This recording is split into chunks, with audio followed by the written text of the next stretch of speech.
Hello. A little bit of a weird intro. I don't think I've ever done full screen or an intro like this before, but yeah, I haven't posted in a few months, so I just wanted to give an update. As you can see from the new background, I moved, so that's kind of where I've been the last few months, along with having to reclaim a world record.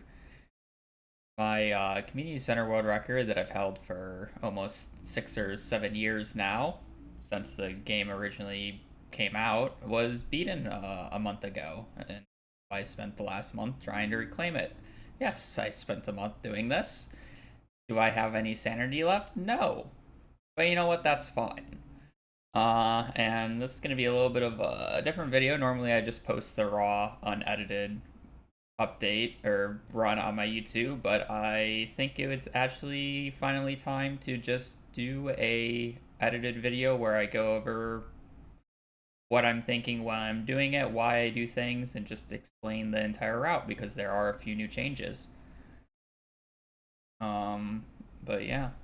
So for this video, I'm just going to be reacting and watching the raw VOD of the run that I completed, or the new world record.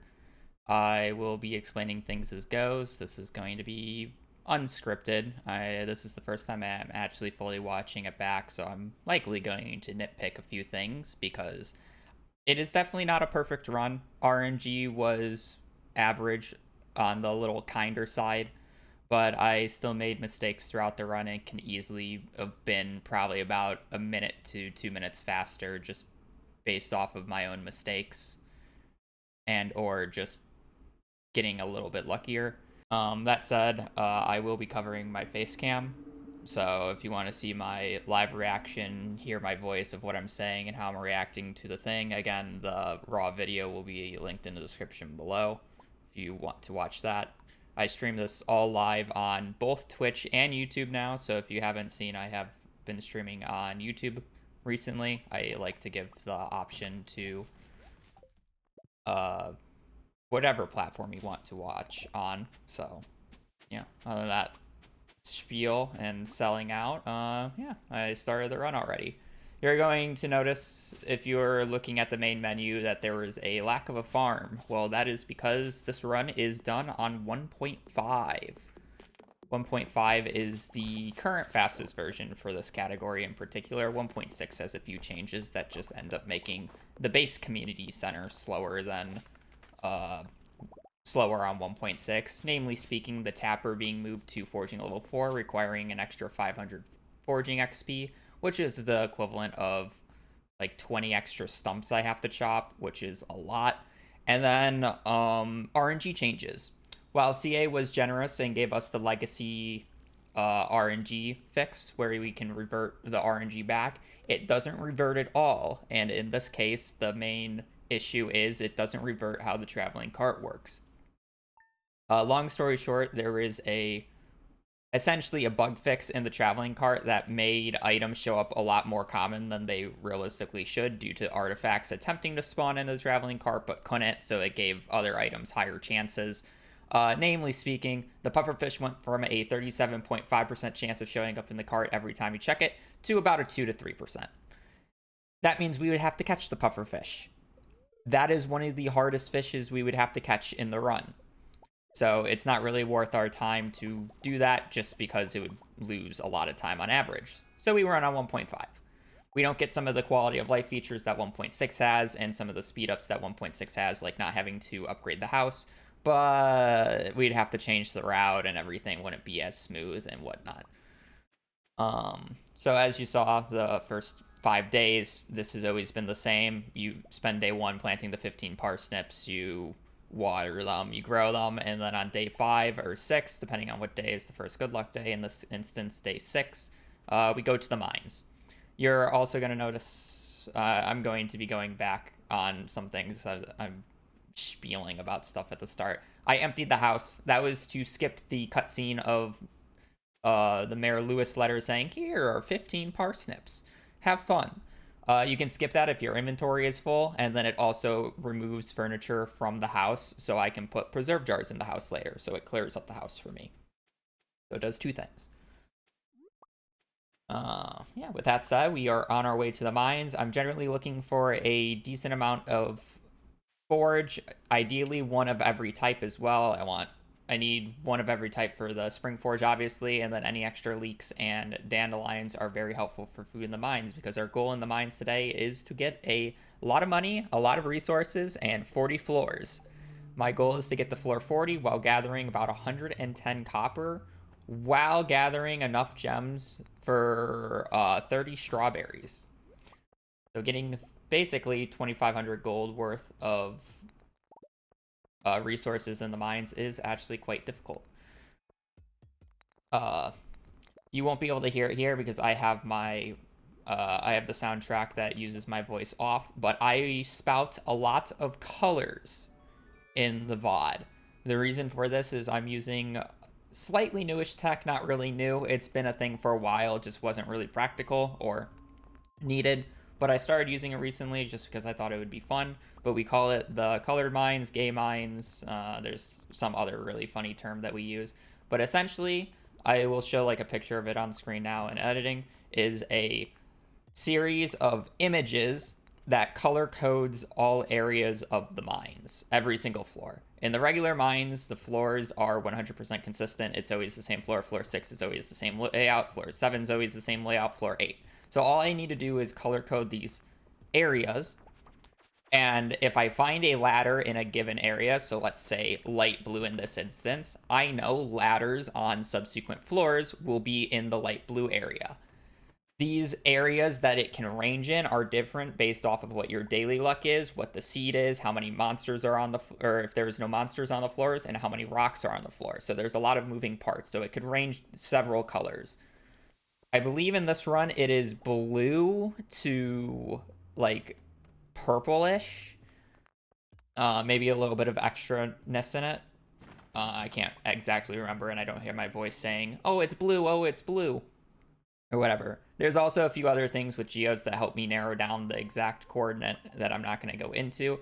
But just know that you'll see me skipping a lot of rocks, and that's just because I'm going to specifically the color coordinate of each floor to have the highest chance of finding the ladder. As you see, I just go through all the floors, and look at that, I magically have a ladder. You can see me breaking extra rocks around the ladders, looking for geodes to confirm if this is the true ladder spot or not. And on top of that, just help me figure out exactly where in the color scheme the top of the ladder starts and the bottom, because that would be very helpful on future mines days. But the mines has really never changed since since the new 1.5 route, due to the fact that our goal is to just go 40 floors on the first day and then start farming for iron to make sprinklers. So I'm probably going to skip a lot of this in post just because if you want to see how I do the mines, you can watch the regular VOD. Again, it's just me going down, looking for ladders, occasionally killing enemies like crabs to high roll a crab so I don't have to worry about crab pop bundles later, and finding ladders, gathering resources, getting money. There is a lot of things that I could nitpick about the individual mines, about like walking, still breaking rocks along the way, killing enemies for ladder chances, animation cancellings not being perfect, but the mines is one of the bigger RNG parts of the run, and sometimes I just want to get a run off the ground because I'll spend several hours just stuck in the mines trying to get a run at a fast enough pace. Ladder pace is a pretty important thing. The goal is to be on floor 40 with basically everything that I want by around 8 p.m. I'll take slower runs, obviously, and I've had much faster runs before. It's just how Mines does. It's one of the big 3 RNG points in the run. Since I have a little bit of time, just because the Mines is the way that it is, if you are keen and are looking at the splits on the left, they will switch a lot throughout the run because I'm comparing them to different not different timing methods, but different splits. So when I say that is I have Rick Smitty's splits saved in my live split so I can switch between them to see how far ahead or behind I am of his run compared to my run. And then I'm currently comparing against balance PB, which evens out all the time saves throughout the run. And then there's like one other one that I'll compare against later. But essentially, if you see the splits moving, that's why. And then the other thing is you'll see Rick's time at the bottom where it says world record at 2:16:15 is slower than my 2:14:16. Well, that is because Rick uses real life time. We have a load time remover, which basically makes all load times equal. It's for a fair playing state. If, let's say, I'm running on a computer that has a 3060 graphics card with a really high-end SSD as well as a really high-end CPU. I'm going to load much faster than somebody running on a 2006 laptop who's not running on an SSD or using integrated graphics. Those load times can really add up in a 2-hour long run. Currently with my PC, I lose about 2 minutes to load times. If you're running on the 06 laptop, you're probably going to be losing 3 to 4 minutes. The load time is just to even the playing field, so people with a hardware disadvantage don't actually have a hardware disadvantage. Rick, unfortunately, did not use the load time remover because we don't actually require it. It's just a recommended thing because of that. So my real time was actually about 6 seconds slower than his. So Rick beat my time by about 6 seconds a month ago. So I just had to shave off 6 seconds to world record. Small detail that I missed because I was rambling. You saw on floor 24, I got some barrels. Those crate floors, because of 1.5, the floor 24 barrels, on day 5 and 6, if you are there, you can easily get a wooden club. Clubs are the best weapon type in this game. By far, there's really no comparison. The club quirk, which allows you to basically multi-hit with the club special, allows you to instant kill essentially every enemy in the game. And it is very powerful, obviously, for speedruns. It is not a bug. It is considered a quirk of the system, and you can even go through some of the older patch notes and you'll see CA address bug fixes that caused you to soft lock while doing it, fix those, but did not actually fix the club quirk. So no, it is not a glitch. Is it overpowered? Yes. Is it a glitch? If you're wondering how the club quirk works, you just use the special attack and spam your primary swing button as fast as possible. This works on all platforms, even mobile. If you use your special attack and spam your primary swing button, you can add extra combos onto the damage dealt. You just got to make sure the enemy is up against a wall because they will take full knockback and just launch out of your range very quickly. If you are on PC and you want to level up your game with this, you got to get used to alternating between spamming left click while doing it and C. C is a default left click button in the game. So if you can do both alternating, you can essentially mash every frame and hit enemies a hell of a lot harder than what you can do by just left clicking, because 2 buttons is better than 1. So this run's pretty good. If you look at my inventory, I have a bunch of parsnips still. I have plenty of money. I'm going to the top to throw out an emerald here just because it uses up an inventory space and I might find something more valuable down here. And then I get to keep the 250. Items on the ground do not despawn unless if you specifically exit to the main menu. So if you throw an item on the ground, sleep 5 days, and then go back, it will still be there. Unless during those 5 sleeping days you exit the title and then rejoin, and then the items will be gone. These dark floors are a little hard to see. I'm covering my cam, but I am literally just googling eyes, like real close to the screen, trying to find it, looking frantically between my 2 monitors to see where I need to hit the ladders. It's kind of comical. But yeah, I'm still using the ladder prediction. It's just a real big pain on these dark floors if you get a ladder in the dark spot.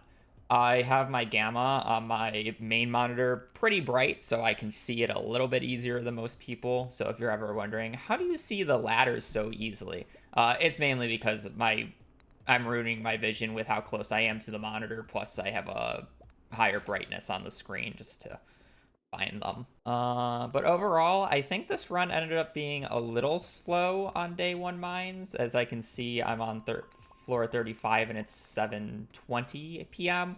generally it's about 5 floors an hour, slightly more. It's like 5 floors every hour, 10 minutes every hour, 20 minutes if you are looking at good pace. But it looks like I'm going to get about an 8 p.m. finish, which is pretty good. These last 5 floors were actually very, very good, it looks like. Or maybe this last floor slows me down. I don't remember.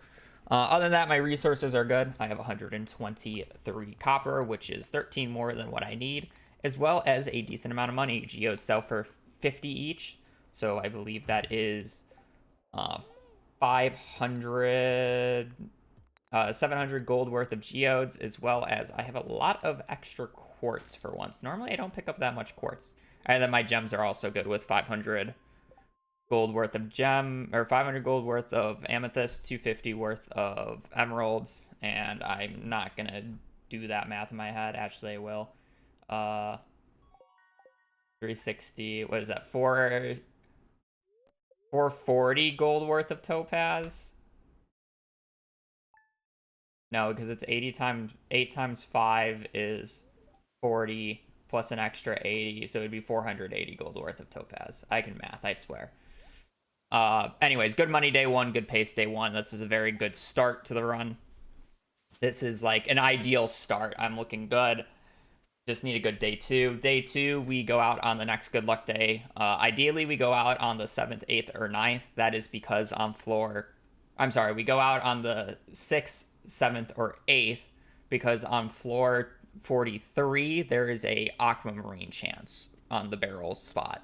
And we really want an aquamarine. The main things about day 2 in the mines is we are looking for 70 iron by resetting floor 41 over and over again. We are trying to get to floor 45 to set up for our 3rd day of the mines.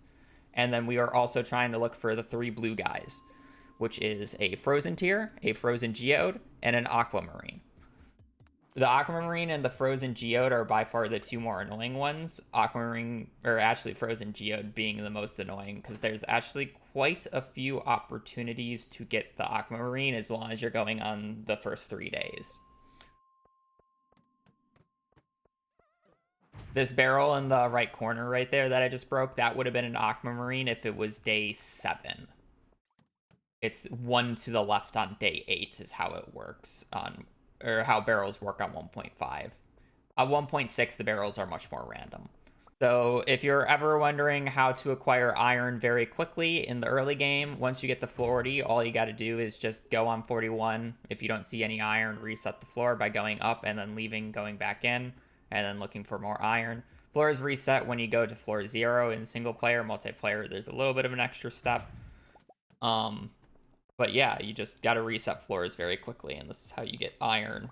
And even copper quickly. If you need copper, just do it on floor 21 is my recommendation. You want these nice smaller floors just so you can see the entire floor. This is what I mean about 43. It has very nice barrel spots where I got a frozen geode, aquamarine, and frozen tier. Just all like that. Again, the goal is to get to 45, so when I get 2 ladders or 2 freebie ladders on 41, 42, that's when I start trying to force 45, because it's only 2 more floors. I don't want to use the energy to try to get the ladders, but manually on 41 and 42, mainly due to the fact that I don't have the most energy on this day with having to gather 70 iron. So I try to get 2 freebies, and then after that, I force it generally by...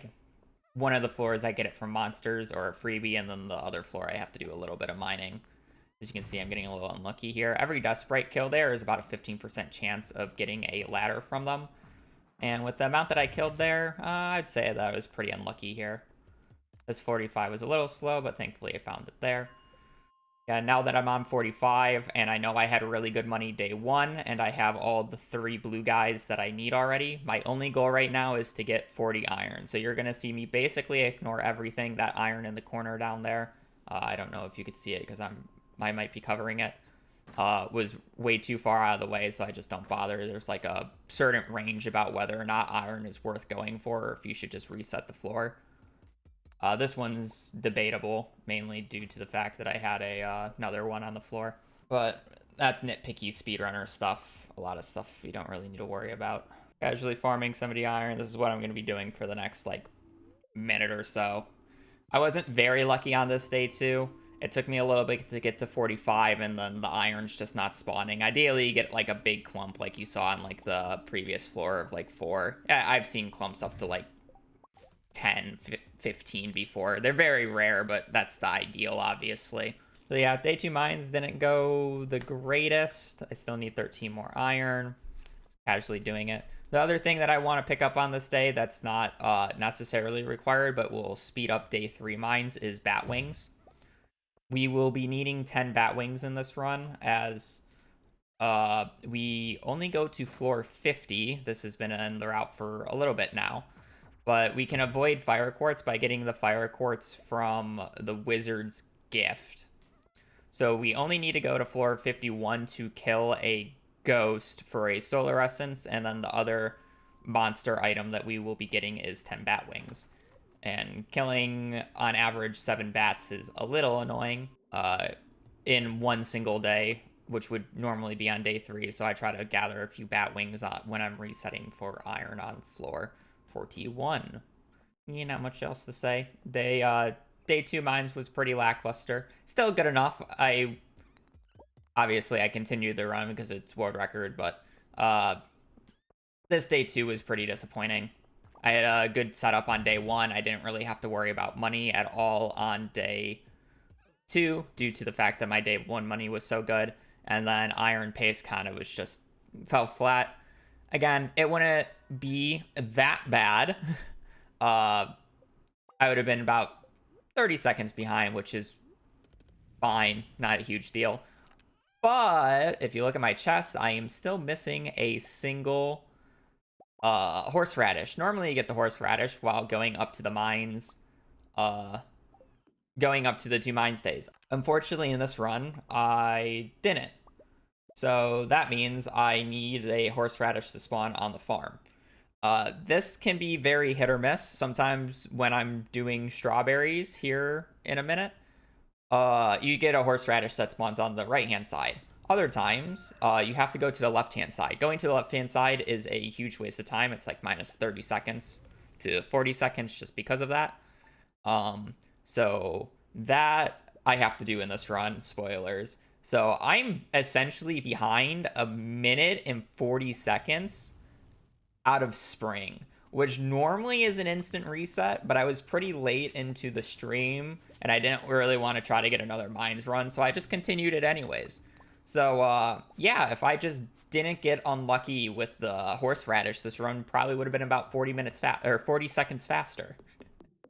Which it's a little unfortunate to say that the run literally could have been 40 seconds faster if I got a horseradish to spawn in a normal spot, but you know,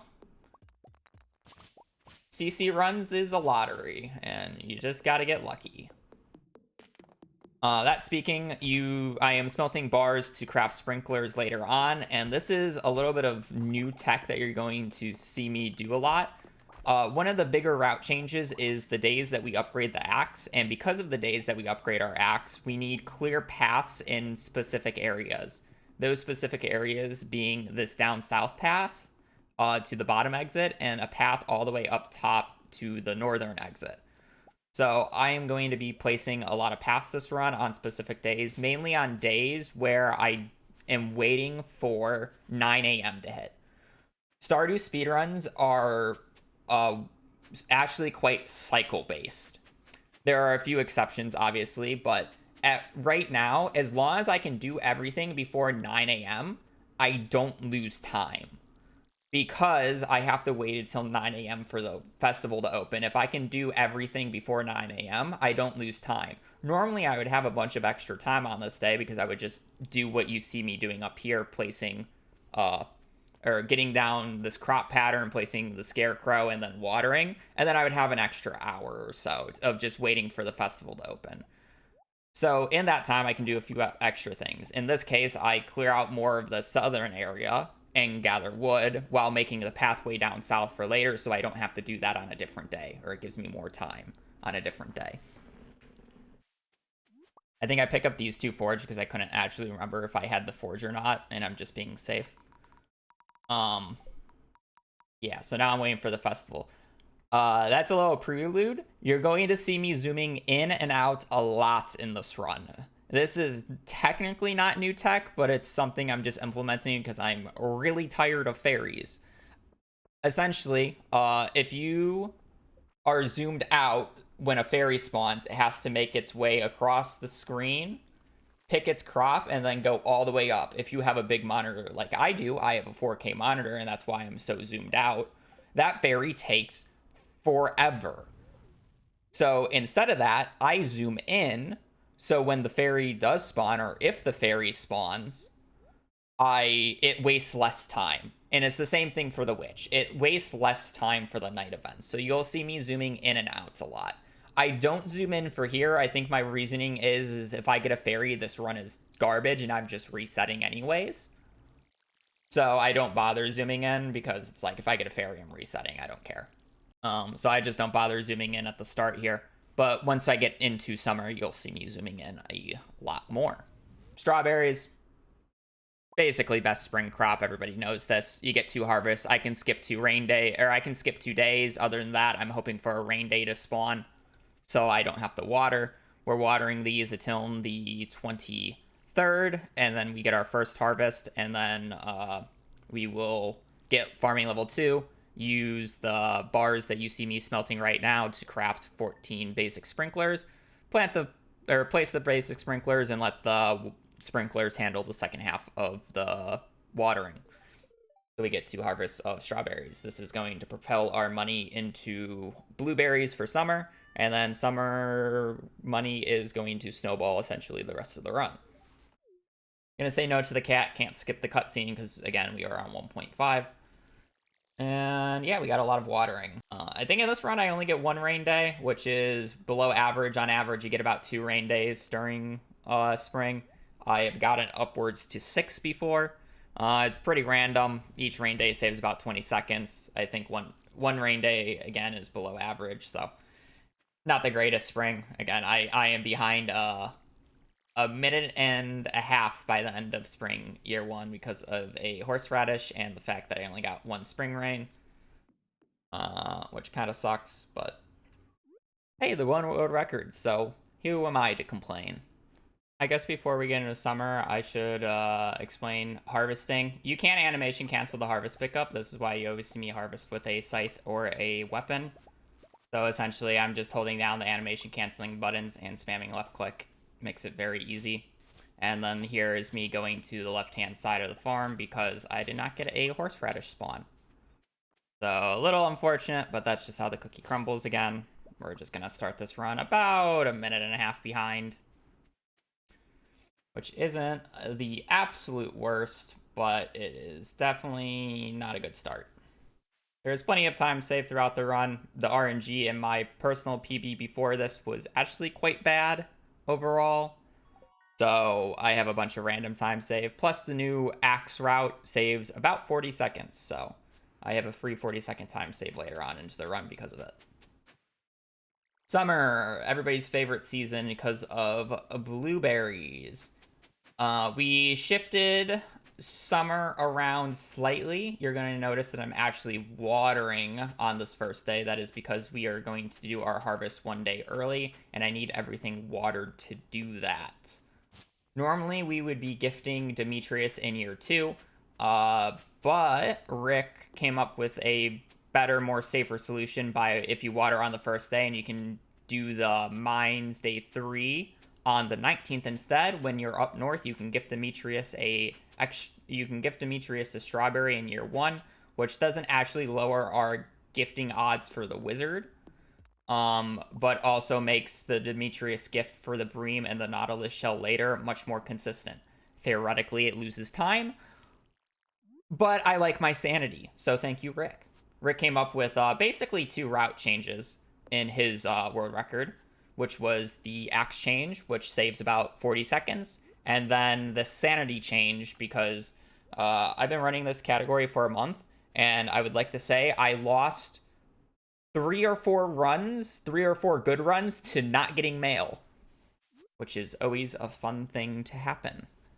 Not really, but sucks. All right, in summer here, we are going to basically hoe everything that we're going to be placing. I pre-hoed out where our quality sprinklers are going to be, and then you can already see I have the basic sprinklers planted. And then we are going to activate the community center. You just gotta go up and read the scroll. I saved one gold quality strawberry earlier. This was because I need a gold quality strawberry to gift Demetrius. Save one gold quality or better gifts than base quality. If you don't know, it's like a 25. Yeah, it's a 25% friendship increase, and that is very important on a birthday. Other thing of note, if you are wondering hotkeys, you're going to notice generally a pretty quick menu right here. If I don't click on the door prematurely, you can press F or whatever your default journal button is to automatically skip cutscenes like that. You can use shift to buy 5 at a time. If you press control and shift, you can buy 25 at a time. And if you press E while holding an item in a shop menu, it will automatically put it in the first available slot. So as you can see, I bought a melon, a tomato, 55 blueberries, a hot pepper, and 75 wheat. And I didn't move my mouse at all from Pierre's menu because I press E and it puts in the first available slot. I also bought a backpack upgrade. Convenience. It's nice. You're also going to notice that I misplant a blueberry here. I don't actually misplant it. I buy 55 blueberries even though I have 45 spots for blueberries. It is easier to buy 5 at a time than it is to buy 4 at a time because I can buy 5 at a time with a simple shift click, which is 1 click, or I would have to buy 5 blueberries, which is 4 clicks. It wastes time. It's a little more convenient. We don't really care about wasting the money because the money doesn't really matter. It's like 80 gold. It's the same thing with the wheat. We need like 68 wheat or something. Yeah, it's like 67, 68 wheat. But I buy 75 because it's just easier to buy the 25 with the hotkey and then put the wheat in a chest and then forget about it. I also don't plant the hot pepper. The hot pepper will replace the melon slot later on once the melon grows because there's 2 halves of the season and it just works out. So we can maximize the amount of blueberries we have because we love blueberries here. Other than that, the wheat goes where the quality sprinklers are. We are praying that we get 4 rain days in summer so it grows up the wheat and we don't actually have to water it. You are guaranteed 2 rain days in summer. The 13th and the 26th. You will never not get a no rain day summer unless if you specifically marry on those 2 days. Other than that, it will always thunderstorm on those 2 days. So we only need 2 other random rain days, and those are pretty common in summer. You generally get about 2 rain days. The average of rain in summer is like 5. I think it's 6 on 1.6 because of the new green rain. Other than that, I'm just sleeping here. I'm smelting the refined quartz for the 7 quality sprinklers I'm going to be making later, and then I organize my inventory for our Mines Day 3 trip, which will be coming up on the 19th. Out of that, I'm going to be harvesting blueberries on the 14th and the 18th. On the 18th, I will hit level 5 farming, which will allow me to select my first perk of the game, which will be Tiller. 10% increased sell price to crops is very strong, especially with the you know where it's going. The probably one of the arguably the best perks in the game, Artisan, later on. We will be making a lot of pickles. That smooth animation canceling while harvesting the crops. Generally doing the same path every time, trying to maximize the amount that I can get. Here's our second rain day of the season on the 15th because our first was the 13th, so I just need 1 more rain day if I remember correctly. Not really paying attention to the rain. I know I already get 4 rain days. Yeah, second rain day, or second non-guaranteed rain day on the 28th here. Oh, I completely forgot to mention, you can see that I'm zoomed in. Yeah, I zoom in. I said it before, it's for the ferry.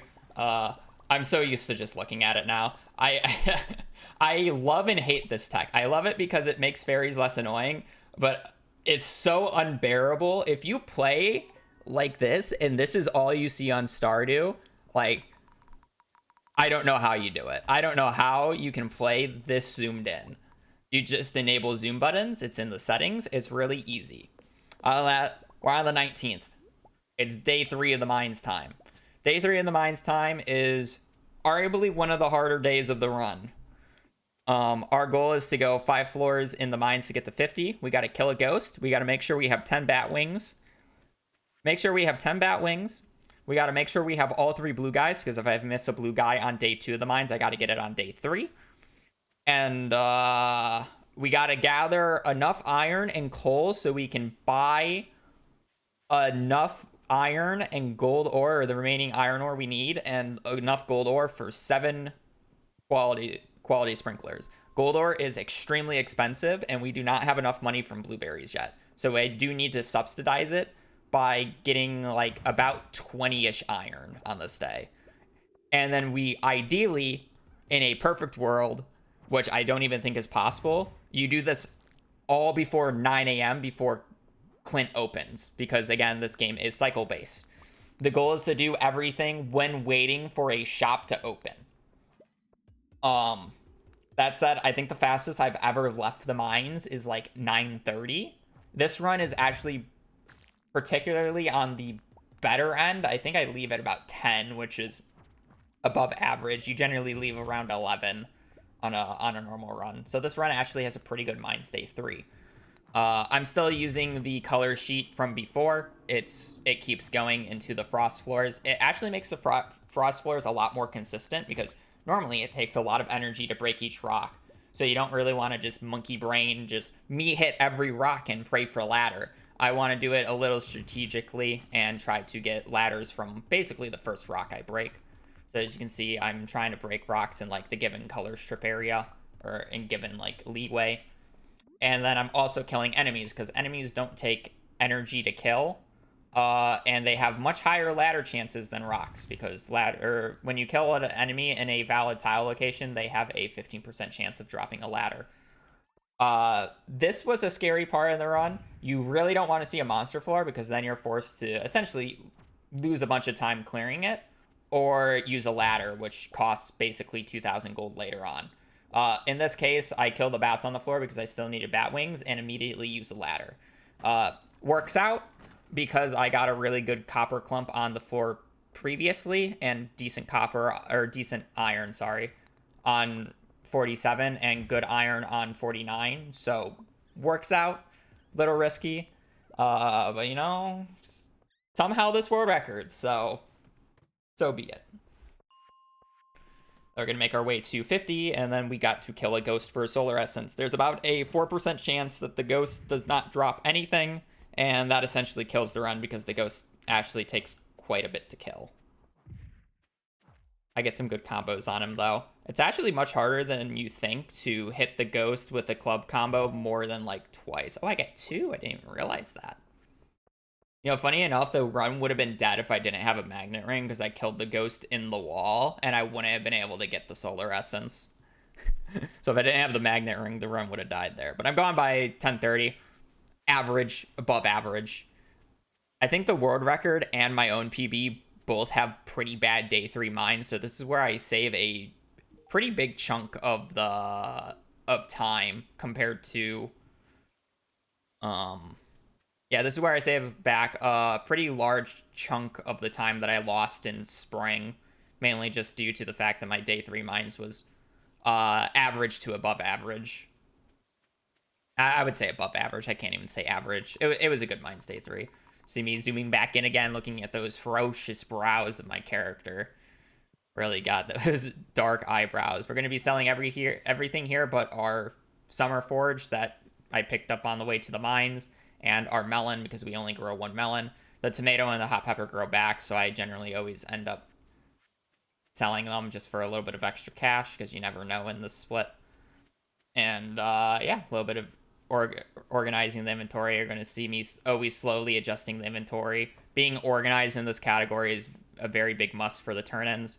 I'm going to be buying up to 45 iron, and then 35 gold, and then the rest is going to go into coal. This is so I have 0 money, so I can pass out.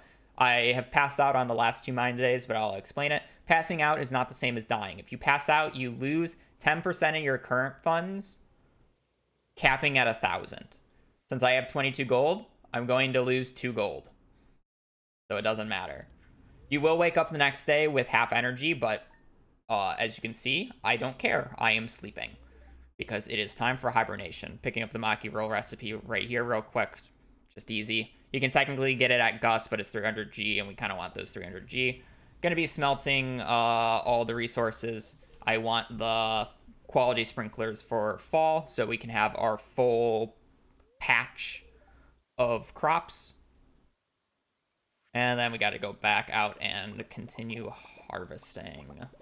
You can see the wheat is finally fully grown because we got enough rain days. I won't be harvesting it until fall. The reason for this is because if I harvest it before fall, the tiles on the ground are going to start disappearing. And I want them all tilled. So when it comes to fall, I can take my scythe all the dead blueberries, scythe all the wheat, and then I have a fully hoed farm on fall 1st without having to do a single thing, which is extremely helpful because again, this game is cycle based. I want to do everything before the shops open on days that I go out. I only want to go out on days that I'm going to shops. There's only a few exceptions in this run that do that. Other than that, we're basically only going out on days that we have to wait until 9 a.m. for. Obviously, the obvious example or exceptions are harvest days. I'm just going out to harvest and then sleeping because you gotta make money somehow, right? Continuing level 6 farming, so now we can do quality sprinklers. Our XP is routed pretty exact. You can miss a few crops, but like it's exact for a reason. This overarching route was made by Cord. I just want to give a shout out to Cord. He did a very big overhaul to the route in for 1.5.6. This is a little bit of a weird menu. I gotta get my tools out. I gotta have all the bars for the sprinklers. As you can see, I crafted 7 quality. I am gonna craft another basic, and then I need the spring forge. My inventory is a mess right now. This isn't like the best execution. I should have given a seizure warning. I'll probably put it on screen before it shows up. We got a gift from Demetrius as well. I was mainly checking the mail there so I can enter the wizards today. And then on top of that, you have 1,000 gold in cash. This is why I play a female character. If you're playing as a female character, once you hit certain money thresholds, I can never remember them. I think they're like 5,000 and 15,000 at the start.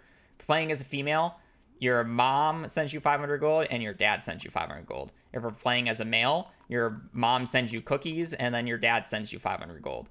I care much more about the 500 gold in this run than I care about the cookies. There are some runs that care much more about the cookies. This is not one of those runs. Other than that, going to the wizard, I generally am counting right here, making sure that I have all the spring forge, summer crops. This was a really weird debris spawn. Oh, antidote right there. But yeah, going to the wizard today. We're just going to be going in and out. We want to do a turn in. We are going to be turning in, obviously, spring forge, summer crops. That is going to give us spring packets, summer packets, which we can sell for basically, I believe it's around 2K. And then the summer crops bundle gives us our 8th quality sprinkler. So we do like to do the summer quality crops, or I'm sorry, the summer crops in year 1. Unlike the fall crops that we don't do. Well, technically we do half of the fall crops in year 1. We just do corn in year 2. And then we do spring crops in year 2 because we don't really want to go to Pierre's in spring year 1. It's a little bit of a waste of time. Second garbage cans here. This run gets funny aquamarine. Useless to me, already have one. The best item, and I think the only useful item you could arguably get from the trash cans in this run, is eel. No, you can technically get catfish and tiger trout now. One of those 3 fish. Eel is arguably the biggest time save because then we don't have to wait until 4 for the eel. But any fish is good. It saves us time from having to catch the fish. Obviously, some fish are better than others. If you're wondering how I turn stuff in so quickly, shift clicking. Shift clicking is how I do a lot of stuff in this game.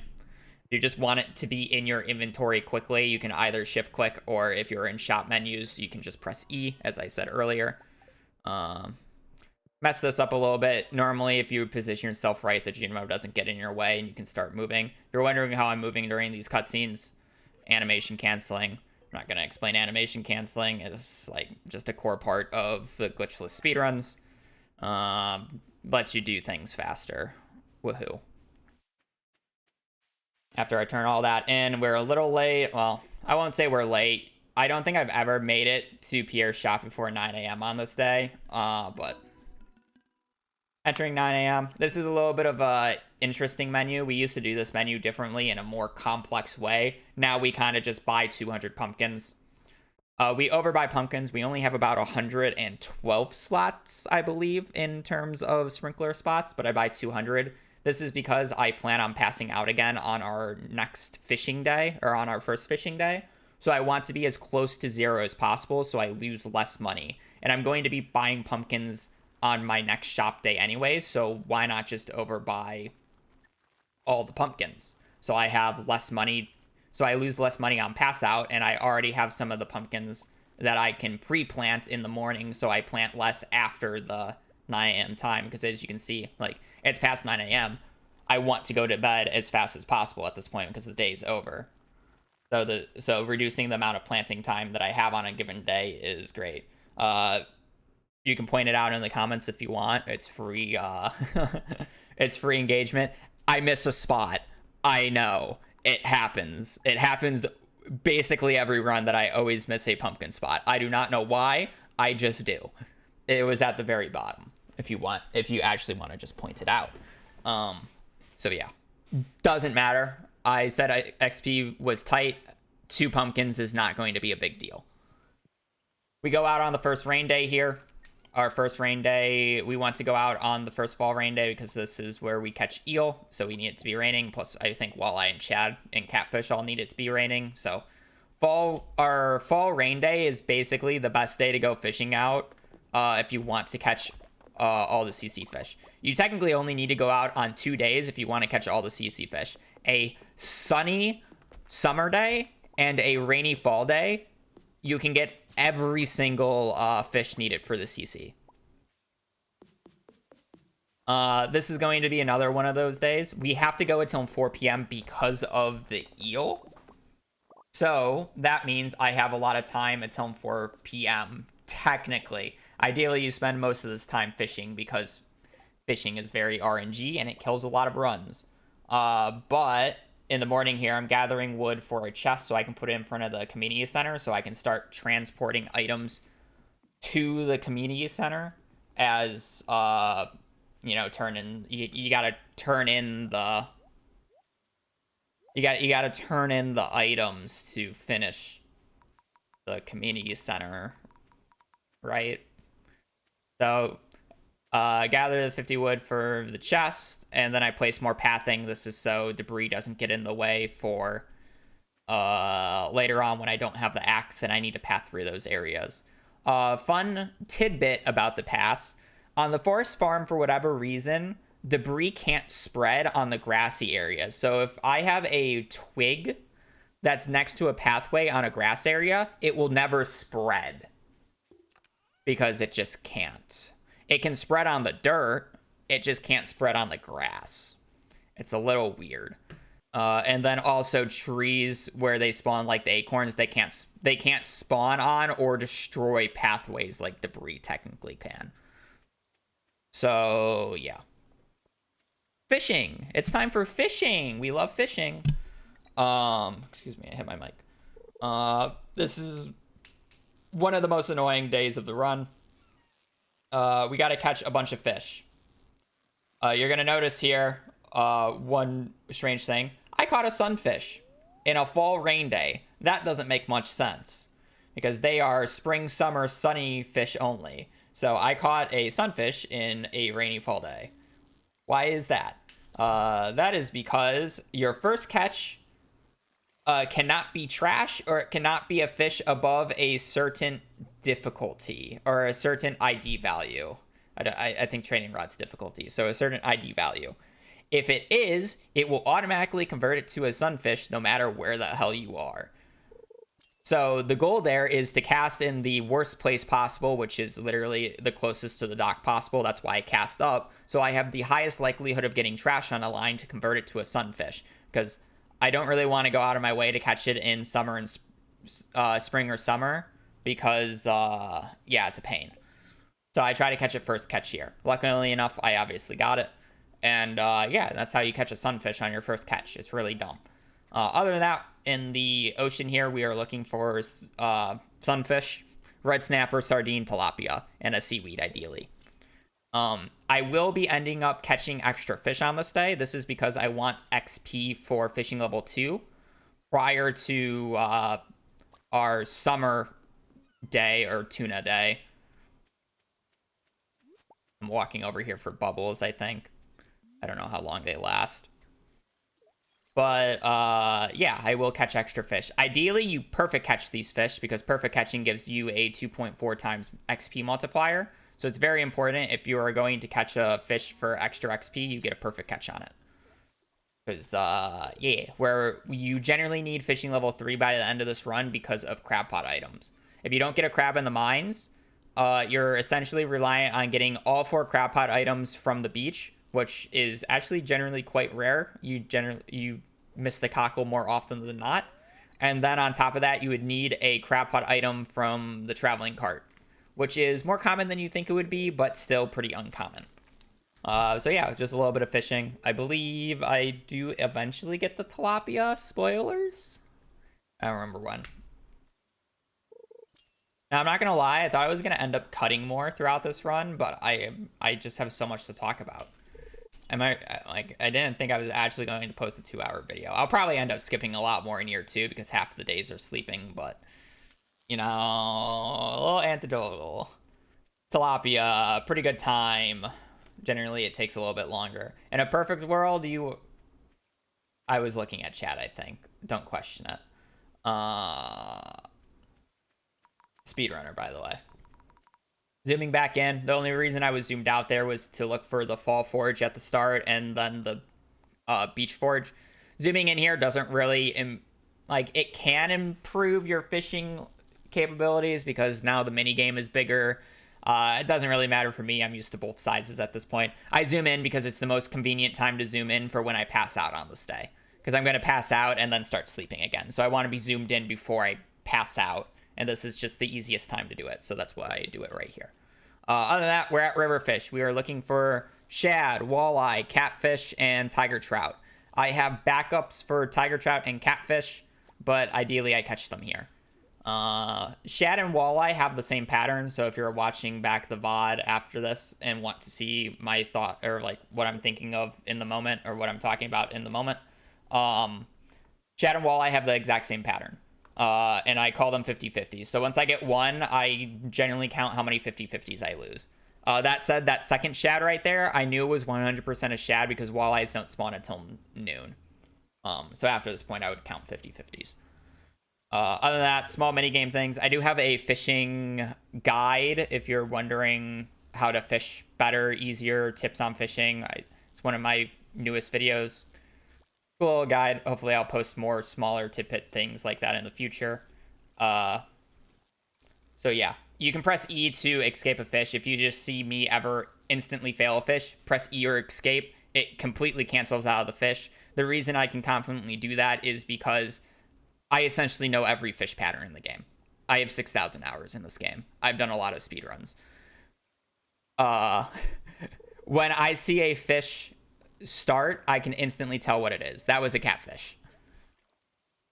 Just based off of the speed, its trajectory, how much it wiggles, where it goes at the start.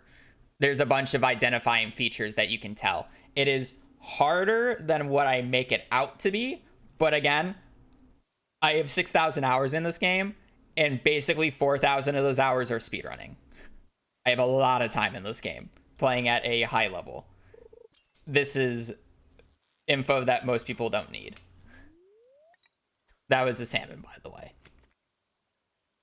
Out of that, right now I'm looking for a extra walleye, or I'm looking for a walleye and a tiger trout. This is the pattern for walleye, shad. I lose a 50-50. I'm pretty sure my walleye is bad in this run. Generally, you want to have your river fish done by about 3 p.m. because then you got to run up by coffee and then run down for eel. And you can only do that if you leave by 3. I think I get the walleye at like 3:40, so my eel is a little slow. or my eel start is a little slow. Yeah, so I got around 3:30. Not too bad. No, that's pretty bad.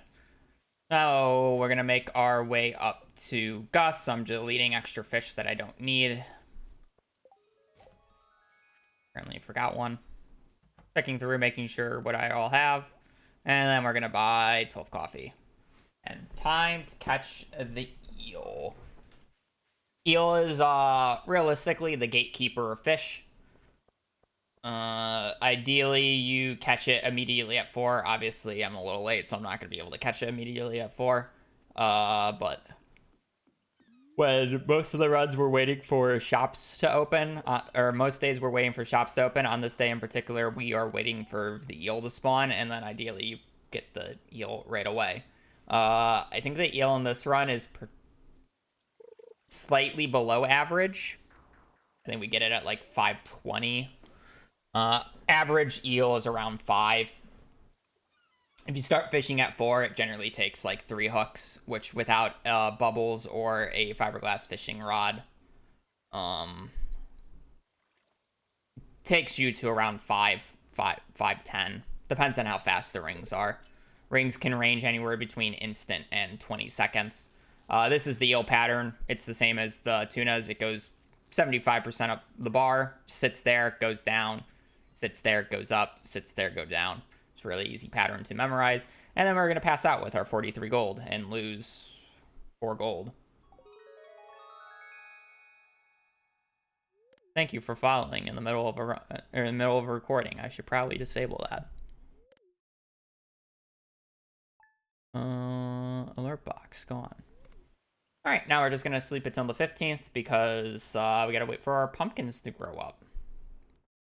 So the 15th is gonna be a pretty big day. I'm gonna drink coffee and zoom out right away. We are going to empty out our fishing supplies and immediately run to the left side of the farm. On the left side of the farm, we are looking for purple mushrooms, red mushrooms, because we need them for a wizard gift, exotics, and the respective bundles that they're in. I think it's research bundle and dye bundle.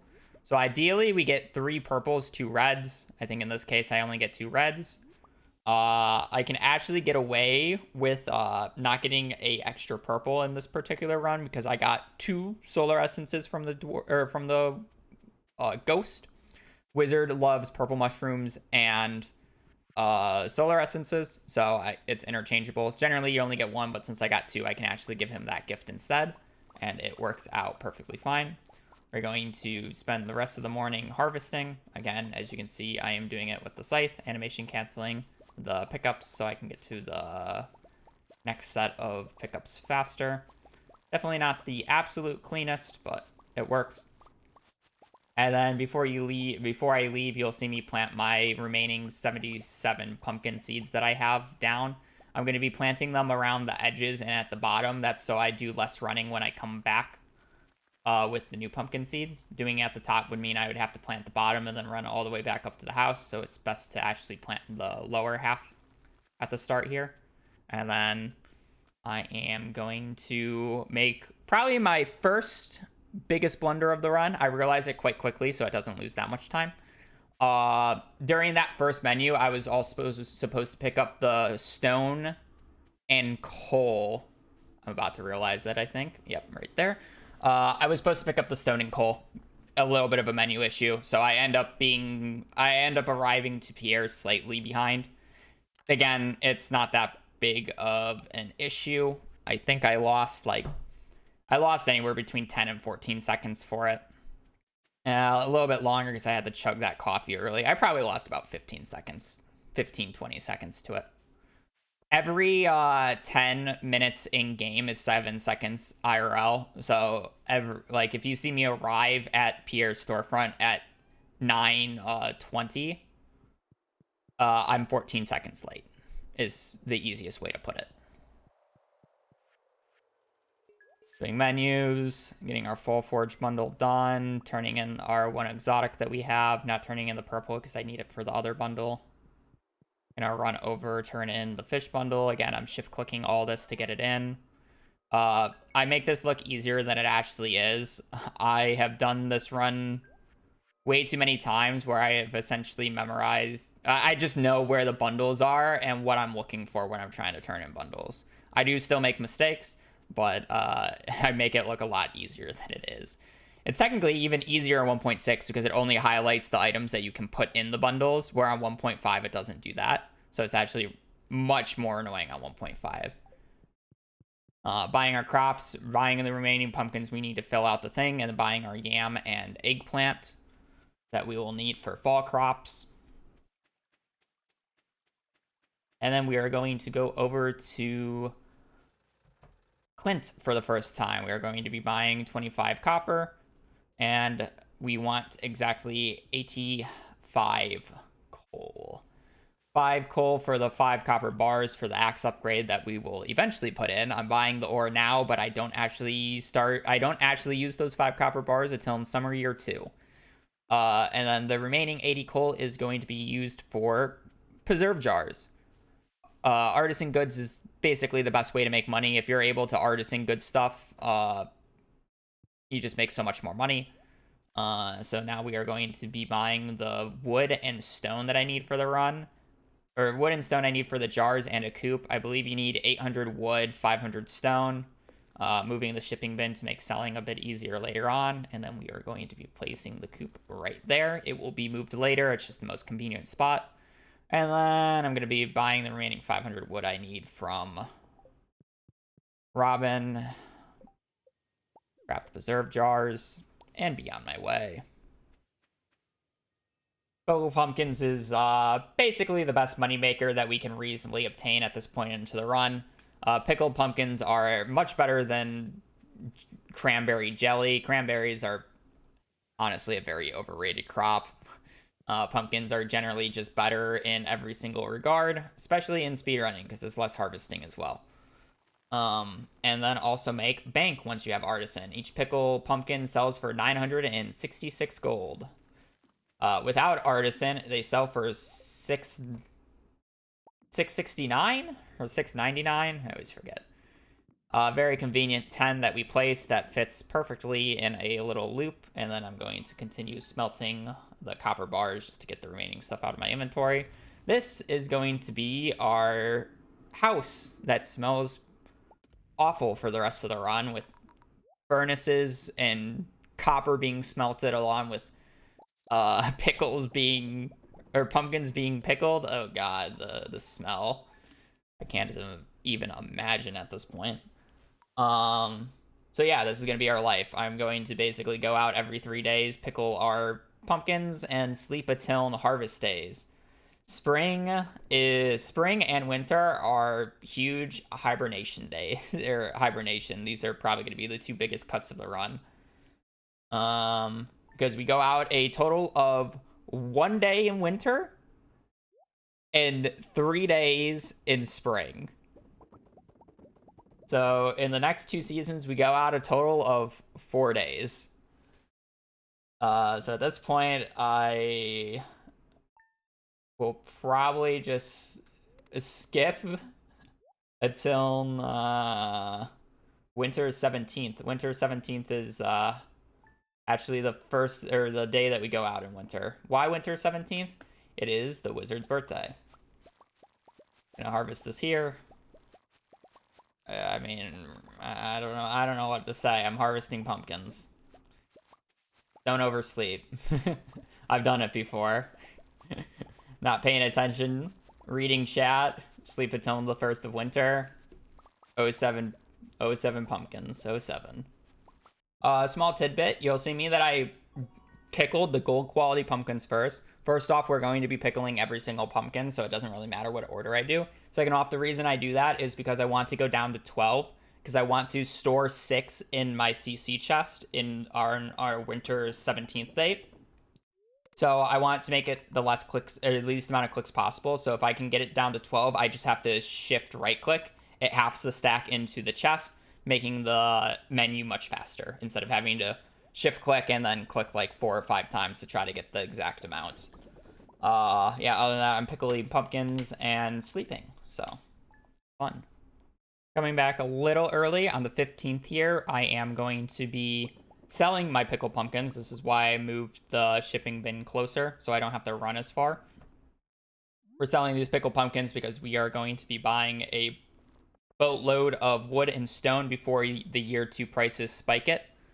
So essentially we're buying the remaining wood and stone we need for the rest of the run on the 17th.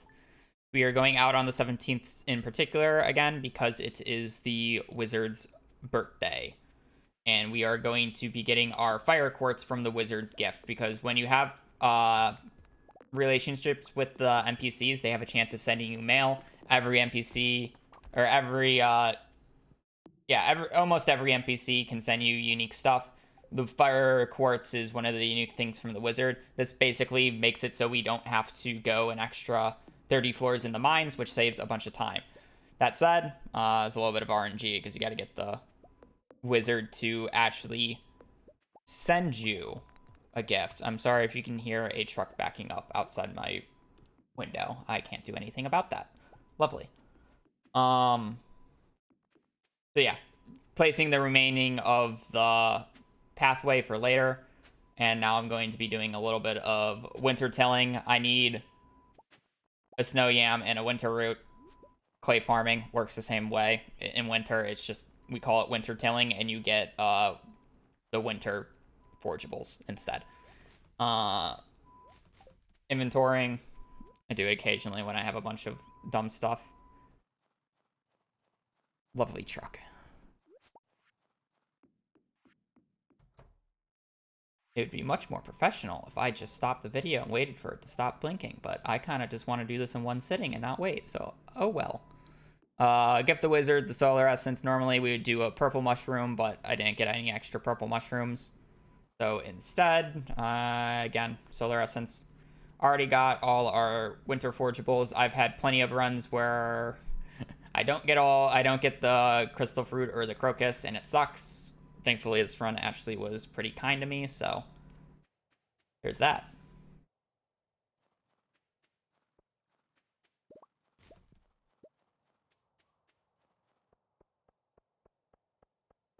Remainder of this day is me just heading up, putting our new CC items into the community center chests that we have.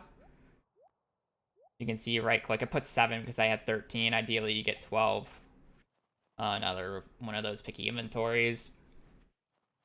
I need to do those less. That's like a thing. You want to be organized, but you don't want to open up your menu because every time you open up your menu, you technically lose time because the time's not passing and you want it to get to 9 a.m. as fast as possible. And it's a whole big ordeal. I'm buying 3,000 stone. Or I'm sorry. I am buying 3,000 wood, 1,075 stone. I bought extra stone, but it doesn't matter. And then I'm buying a barn. I will be placing a barn in no man's land. That is because that spot, for whatever reason, is never occupied, and I just need the barn placed because I will end up moving it later. And yeah, it doesn't really matter where it is. And that spot is always available, so we place the barn in no man's land for a little bit. Don't worry, we won't be stranding animals out there. I still need to pet them, so I'll be moved closer later, but that's just where it is for now.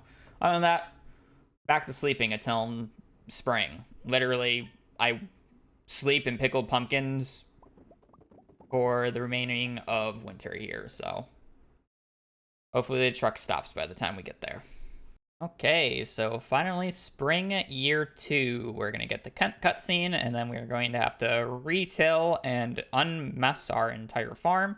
Normally on this day, after we do this morning, I will go and fish for the sunfish, but thankfully in fall I got the sunfish, so I don't have to do that. Instead, I think I end up checking the beach just to see if I got extra crab pot items.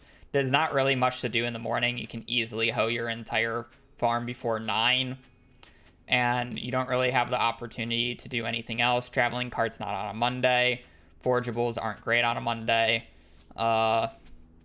Unfortunately, it's just one of those suboptimal days where we're sitting around some of the days.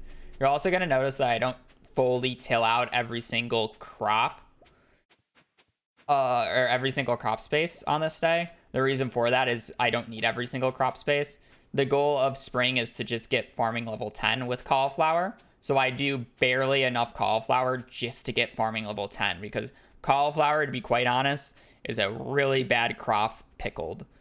Like, it's just a waste of time. I don't, as soon as I get access to summer crops to be able to jelly, I just want to do them immediately over cauliflower, because cauliflower just, like, it's your best option in spring, but it's just not good comparatively. So we do the absolute bare minimum.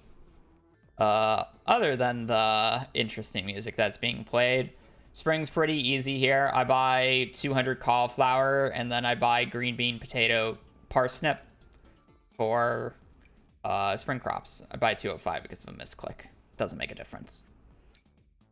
And then we are going to go up and upgrade the coop. Normally on this day, this is where the route diverges a little bit from the previous. I would have gone to Clint and upgraded my axe, or picked up my axe today, because I would have upgraded it in winter. I didn't mention this. Yeah, we do the entire axe upgrade in summer. You completely skip the Clint visit in winter and spring. This is why it saves a lot of time. It does lose time later because of a pathing thing, but overall it's about a 30 to 40 second time save throughout the entire run, which is really big for how optimized this route is perceived. So just finding 30 to 40 seconds like that is crazy. So, like, thank you, Rick. We couldn't find it. The reason it took us so long to find was because we were so adamant about buying the copper and iron for the axe in year 1, because the year 2 prices, they are increased. But realistically, they're not increased by that much, not comparatively to the wood and stone. So if you buy the resources of the iron in year 2, you can actually not worry about the Clint visit in winter. And then you can just do it back to back to back. Because before we were doing an extra Clint visit because of how debris spawns. A bunch of it spawns on the first of a season, which makes it so you basically need the axe on the first of summer and first of spring. Which is really awkward, because we go out on winter 17th, spring 1st. Yeah, winter 17th, spring 1st, and then the next day that we waited till 9 a.m. is summer 1st. So because we do spring 1st and summer 1st back to back, we need the axe on those days. So we would upgrade it in winter, pick it up and not return it in spring, and then turn it in summer, and then pick it up in summer. So that's 4 Clint visits. In this route, we skip the winter and spring. We turn it in on summer 1st. We pick it up and turn it back in on summer 13th. And then we pick it up finally on summer 19th. So it skips the entire Clint visit. The pathing is worse, so it doesn't save a full Clint visit, but it saves basically half of it, which is pretty big. Walking out of our way for Clint is somewhat annoying. As you can see, I'm zoomed in again. Fairy protection. I actually think we do get a fairy in this run, so you actually get to see how much faster it is. And then, obviously, harvesting it. And then, since I bought the 205 cauliflower, I'm just going to immediately plant and then sleep. Planting near the top here, the reason you plant near the top is because it's less movement. I actually do think I make the mistake and go a little bit too vertical, and I probably commented in my actual run. As you can see, I do like a jagged thing. 3 left over cauliflower. I bought extra anyways. It's not a huge deal on money. Money's tight, but it's not like specific. 3 cauliflower is not gonna change or kill the run. Back to sleeping, pickling the cauliflower as we go. Oh, we get a witch instead. As you can see, the witch immediately appears on the right-hand side, and then you'll see it just disappear quite quickly. It saves quite a bit of time than having the full screen that it has to travel. It's very convenient. And then on the 28th here, we are just going to harvest, and then I will be selling gold quality cauliflower. The reason I sell the gold quality cauliflower is so I can not have to start the summer first at Clint's, or I'm sorry, at Pierre's. I can start it at Clint's, which is a slight movement optimization. Because otherwise I would have to go from Pierre's to Clint's to Robbins. Instead, I get to go from Clint's to Pierre's to Robbins, which is a faster walking distance. Pick Artisan. You saw that for a brief flash. I know where the pop-ups show up, so I instantly click them, so they're kind of hard to see sometimes. And yeah. Throw another round of cauliflower, and then we are going to drink coffee and pre-hoe all of our crops, or tiles again.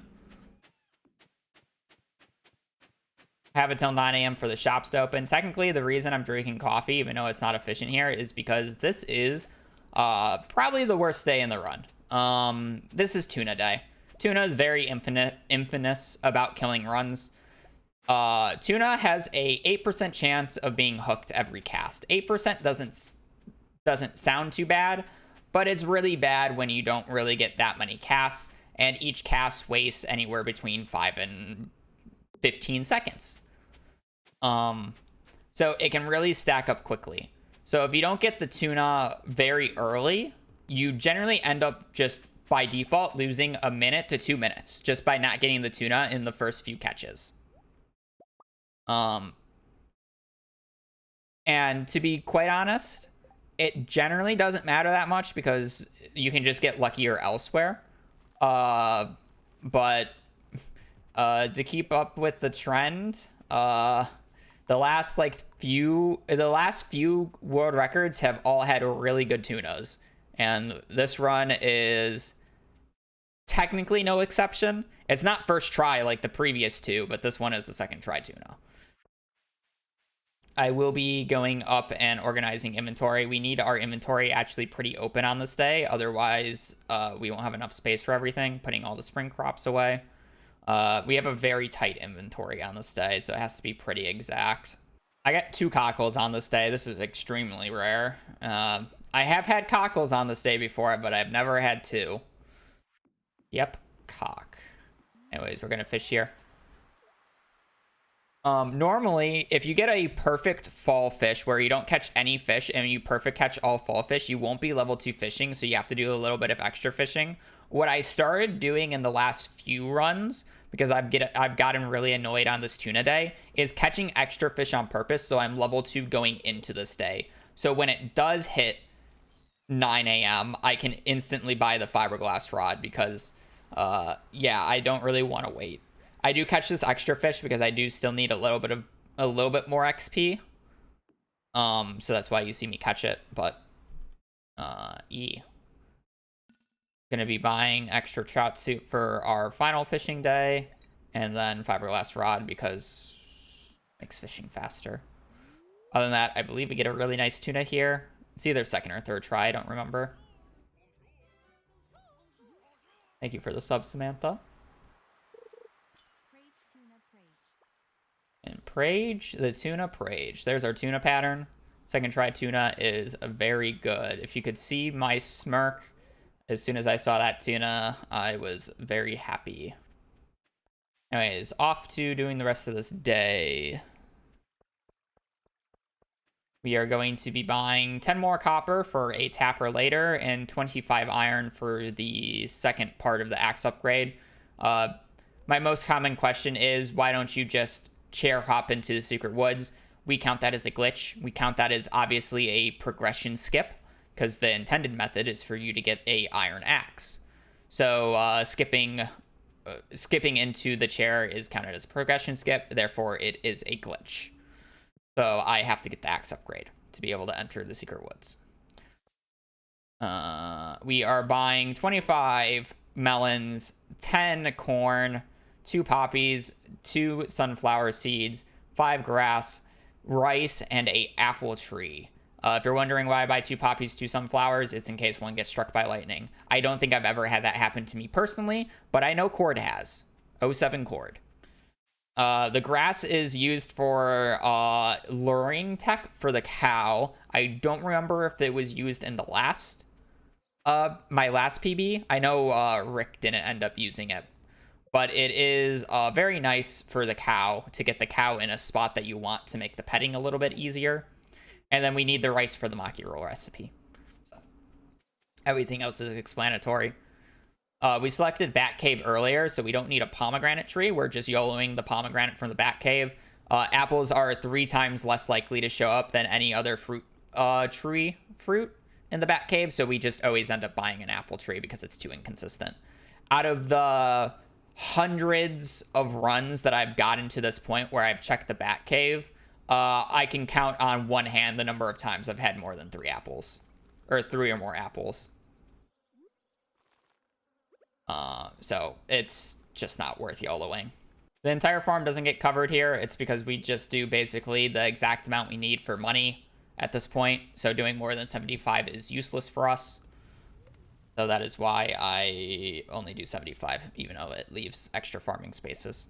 So the next day we're going to be going out is summer 13th. This is when our red cabbages finally finish up, as well as it is a guaranteed rain day. We want it to be raining in particular on this day, as it makes it so the lake fish does not have rainbow trout. So the only fish in the lake that we can catch are fish that we need, as well as this is the last day, or the last day before Forge resets on the shell week. I don't know what it's called, but basically there's a abnormal amount of shells that spawn on the beach. In particular, it allows the sea urchin to spawn on the left side of the beach, making it so we don't need to waste 300 wood to get to the right side. So we use this. And this day is mechanically probably one of the harder days. We got to catch a sturgeon. Probably the hardest fish to catch in the run, as well as we don't have much time to catch it. You can, in theory, catch all the fish you need in this day. The ghostfish, bullhead, chub, carp, largemouth, and sturgeon by 9 a.m. I've done it before. Multiple people have done it before. It is extremely difficult and can be done if you get a first try ghostfish. Unfortunately, this is not a first try ghostfish. I got a stonefish on the line. I can count the number of times that I've gotten a stonefish on the line during a speedrun twice. This is the second time, which is really funny. And then the ghostfish takes a little bit longer. So this day is probably the worst day in the entire run, in terms of me making mistakes. And the RNG wasn't bad, but it was suboptimal. But it's mainly because of the mistake that I make later in this day, which you'll see. Ghostfish takes a few tries. It's not terrible, but the rockfish is the main deal breaker on this day. Having to catch an extra fish that I don't need, I really didn't need it for the XP at this point, and it's actually a quite difficult fish, so I waste a lot of time in the mini game, and the in-game time, the in-game time doesn't move during that. So it's just like a waste of like 20 seconds just because of it, which sucks. Other than that, get the ghost fish, clear out the inventory, make room for this. We're going to be catching all 5 lake fish.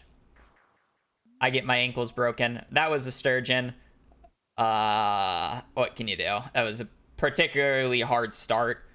On the harder fish with lower fishing levels, you really need the fish to start out pretty easy so you can get a buffer in case if that happens. Unfortunately, the sturgeon started out hard, so couldn't get it first try. I do eventually get it, obviously, but choking sturgeon happens more times than I'd like to admit.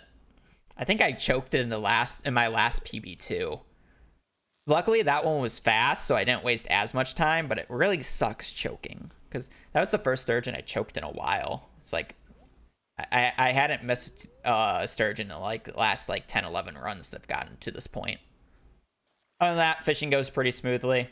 I just got to identify all the fish. This one's a chub. With this bullhead, the only thing I'm missing at this point is the sturgeon. So I can also tell that I'm fishing level 3 now because you can see how much farther my cast went out. That I know I leveled up, so I'm fishing level 3. Which means I can buy crab pots, which is very good because I was still missing a crab pot item because I didn't get a crab. I have all 4 beach forage, which is very nice, but I still needed 1 more crab pot item. Just keep skipping fish until I see the sturgeon pattern. Sturgeon pattern is very easy to see. It is the only fast-moving fish in the lake.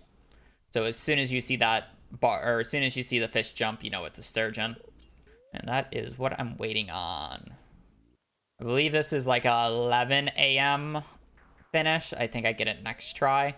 So it's not horrendous, but it's not good, especially with the stonefish added on top of it. So it's already not a good summer fish here. And then you're going to see the pretty major mistake that I make. If you've actually looked at my inventory, you probably already know what it is. And also, if you've watched the run, you probably already know what it is. The sturgeon is also much worse than I remember it being. I thought it was not nearly this bad. But 1120 sturgeon is pretty abysmal. I even thought this may have been a largemouth after the second half, but the launch at the start made me just know it was the sturgeon. Largemouths don't do that. All right, we're going to be upgrading the barn or coop? What day are we on? Coop to deluxe. We already did the barn. It will allow us to buy rabbits and... Well, it will allow us to buy rabbits. And then I'm going to be making my way down to the community center to normally do a turn-in to get beach warp totems. Unfortunately, if you noticed at the start of the day, I put away the tuna for some reason. And you'll notice very quickly, or I noticed very quickly, I don't have a tuna. I put it away on accident. The beach warps here probably lost me about 40 seconds throughout the run because I forgot to do it. Because now I have to do the full walk of shame all the way down to the beach. And I have to do this twice, I believe. I do take this awkward path. Technically, I should have just gone down and to the right. Like, normally, from... The normal pathing is from the bulletin board, you warp down to the beach, get the sea urchin, walk up to Clint's, and then you walk all the way home. So this is what I mean by the pathing being awkward due to the axe reroute. It's specifically this Clint visit. It's such a long walk. So instead, I made the on-the-fly decision to go to Clint's to the beach and then home, which is... It's faster for the situation that I put myself in. But I also use the beach warp totems later anyways. Now we have all the four beach forge. I forgot I was missing an oyster, apparently. And I didn't get a sea urchin, which sucks. So now I gotta walk all the way back up, and then we're going back home and sleeping. So if you look at the timer, I'm probably about to switch it to blank splits because I got annoyed. We were 46 seconds ahead of PB, or balanced, and I think I get rid of it beforehand, but I end up going like a minute and a half behind balanced by the end of it. And it's like, I know the run is still fine, but I just didn't want to look at red. It's also really funny if you watch chat lose their mind about, why are the splits hid? Why did you hide the splits? Streamer, why are the splits gone? It's a really funny side thing if you just want to, look at it. Chat just slowly loses their mind. Because it's like people are coming in the middle of a stream and they see no splits. So it either means one of two things. The run is extremely good or really bad. And they have no idea because I'm not saying a word at this point. I love messing with chat. Yeah. So pre-sell some cauliflower, or pre-sell our pickles on the 19th so we can buy the barn upgrade and a rabbit and a duck. I'll explain that when we get there. I'm going to be harvesting the remaining crops. We need 5 gold quality melons, 5 gold quality corn. And then I am going to be removing all the sprinklers. Yes, I am not going to be doing any more crops. I just need to do one more harvest of corn to get the remaining. And I need to make room for where I'm going to be putting the barn and coop. Because I'm going to need to go out and pet all the animals every single day. This extra chest is just for more organization. I'm going to be moving the barn and coop right in front of the house because I don't want to run very far. Having them very far away from the house means I have to do that. Finally, our bat cave check. This bat cave is almost perfect. We are missing a single orange or a single extra pomegranate. Otherwise, it would have been perfect. Spoiler alert, I get one of the two later on into the run. Delete everything for our inventory organization. And then I'm going to be putting them in the chest here. Boop for later. Pick up all my stuff back again. The melons. Leave. Transferring some of the other items as well that I know I need to transfer. Hesitating. A little bit of a slow part. The community center run is a very big menu game. The faster you can do menus, the more time you can save. Normally, I like to say I'm very good at menus. But sometimes my brain just lags and I'm slow at them. That was one of those instances that could have been much faster. Nitpicky, I'm a speedrunner. I have passion for the game. It's just like, I'm going to be nitpicky about those things. That was slow. That sucked. Move on. Better luck next time. It's really easy to, after I'm looking at the run and nitpicking every little thing, it's like, oh, that menu was garbage. Oh, we could have done faster. In the traveling cart here, we are basically only looking for pufferfish. It is the only required item that we need. Other bonuses are any of the animal products, so I don't have to deal with animals as much. Why did my recording freeze? All right, we were back. I don't know why the recording froze. Yeah.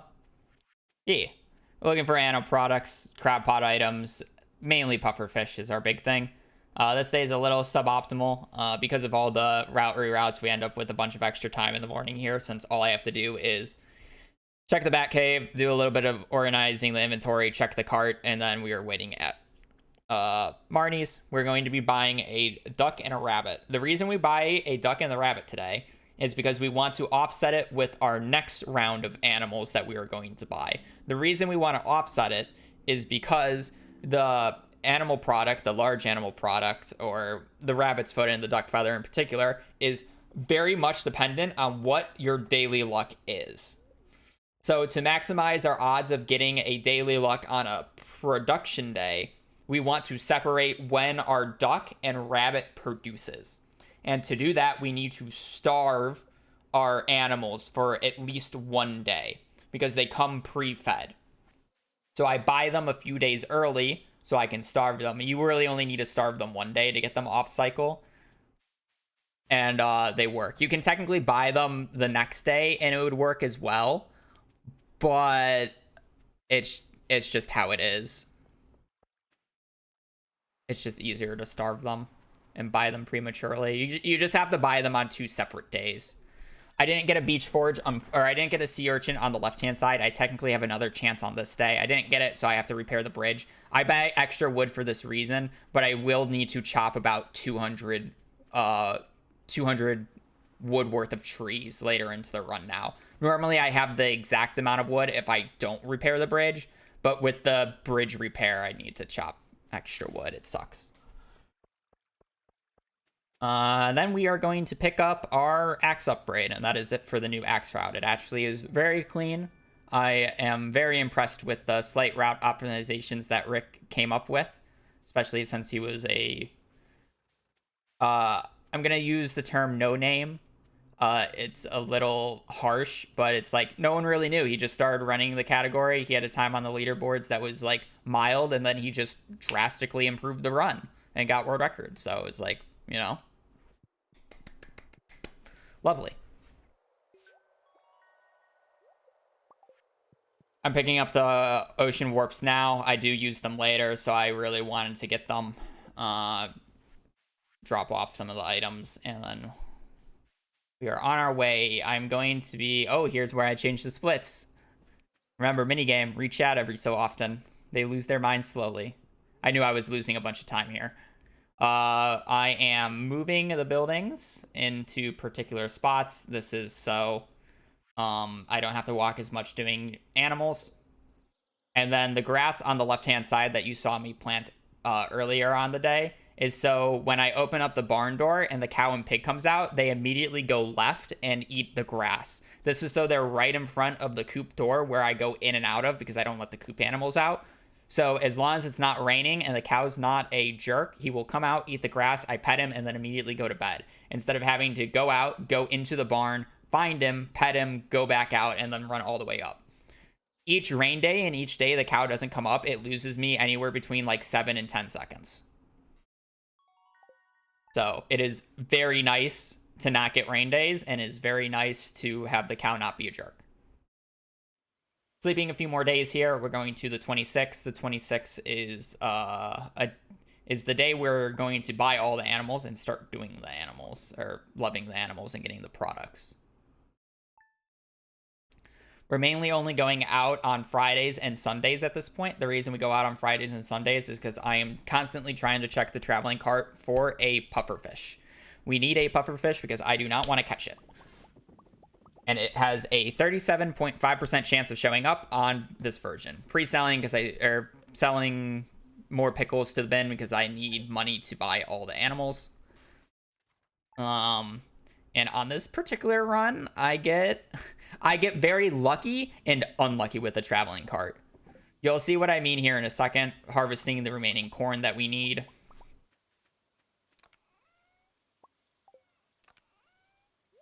Moving stuff into the bin. I'm trying to like make sure only CC items are in that chest just to make it easier. I'm gonna pre-plant the wheat or the hay so they're finally fed, so they're up a day on all the other animals. Normal shenanigans. Open up the barn door so I don't have to do it later. And then off to the secret woods because we finally have the steel axe. I'm going to be chopping down a bunch of hardwood stumps here. This is just so I get exactly level 3 forging. We need level 3 forging for the tapper to get the oak resin and the maple syrup. And then we are going to check the cart. Now, what you're about to see is technically not the best item you can get from the traveling cart. But it is very nice. Rabbit's foot. Now I don't really have to worry about rabbits, which is obviously super nice. Now, this isn't the biggest time save item I can get from the cart. I will not downplay it because it is a very nice item and it makes it so I don't have to rely on the rabbits giving me the foot, because the last few runs that I've done has died because a rabbit's not giving me rabbit's foot. So let me rephrase this. Yes, it is extremely lucky. Does it matter in a good run? No.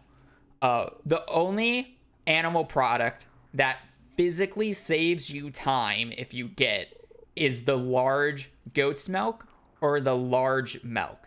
The reason for this is because we have to go out of our way for the cow because the barn is the farthest. If we did not have the cow, we don't have to worry about the pig because the pig will always produce no matter what its heart levels is. So that means we only have to deal with the coop animals. So, as I said before, not having to deal with the cow and going inside every so often saves me 7 to 10 seconds a day. We pet these things for 14 days. That is 140 seconds of time save for getting the large milk or the large goat's milk. No other animal product, traveling cart item matters as much as those. That said, rabbit's foot is still a rabbit's foot. Can't complain. Just looking for the wood skip here. Decent wood skip, not great, not terrible. Thankfully I didn't get a decor or wall basket beforehand. Picking up fiddlehead, that's why we go out on Friday instead of Sunday. Ideally you would go out on Sunday because it's not raining compared to the Friday, which is always a rain since it's the 26th. But we need the fiddlehead, and I'm not going to tempt fate on getting a fiddlehead on a Sunday because Forge resets on the Saturday to Sunday day transition. Now, what's unlucky about the traveling cart, because I skipped over it, I still don't have a pufferfish. Normally, you have the pufferfish in the 2 checks that you do here. So now I have to do backup checks, which sucks. Other than that, we're buying a brown chicken. You can tell what chicken you have on the thing if you look at the very top of the screen. Choose your coop for the brown chicken. I got 2 white chickens. That's why I was exiting out, and I already have a large white egg because of the traveling cart. I'm going to buy a duck, and then a goat, or a cow, and then a pig. I don't need the extra rabbit, which I normally would get. I normally get 2 ducks, 2 rabbits because of just to get higher chances for rabbit's foot and duck feather because they're the annoying items to get. But since I already have the rabbit's foot, I have the 1 rabbit that I need to get wool, so I don't buy sheep. Sheeps are vastly overrated, over expensive, and then I also have to buy shears for it. I'll just get the wool from the 1 rabbit that I already have and then sell it. And I don't need to get 2, so it saves me 8,000 gold. Or technically 6,000 because the rabbit's foot was 2k. But a little bit of more inventorying, and then it is off to doing the animals. The animals are really straightforward. I kind of already explained it. There's our forging level 3. I'm going to be building a tapper. Go out. Craft the tapper. Enter the coop. Pet the animals. Normally there's 6 animals in here, so only having to deal with 4 is super nice. Go out. Hope the pig came out, or hope the cow came out. Didn't come out. Walk all the way in. Feed them. And then normally if I wasn't placing the tapper, I would just walk all the way back up. Hopefully the next day does the day ideally how it is, and then I'm probably just gonna skip it till they produce because I literally just do this for 14 days straight while pickling red cabbages. There's really no point. See, cow comes out, pet it, go into the coop, pet the coop animals, maybe refill their hay, leave, go back into the house. Now, I actually got this question during the run, or maybe it was the run before that. Why don't you just put the hay in the hopper and have the auto hopper do it? Because it is a deluxe coop, right? 2 reasons. 1, you need a silo for that to work. So then I would have to wait until 9, which takes 3 minutes for Robins to open to build a silo, not to mention the resources that I have to gain. And then second off, I still need to go into the coop to pet them.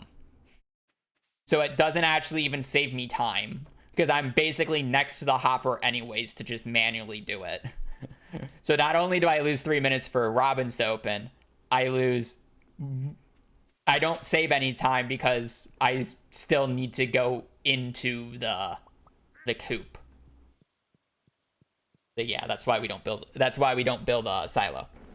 Other than that, I'm literally just petting animals for the next 3 to 4 minutes, so just gonna skip this.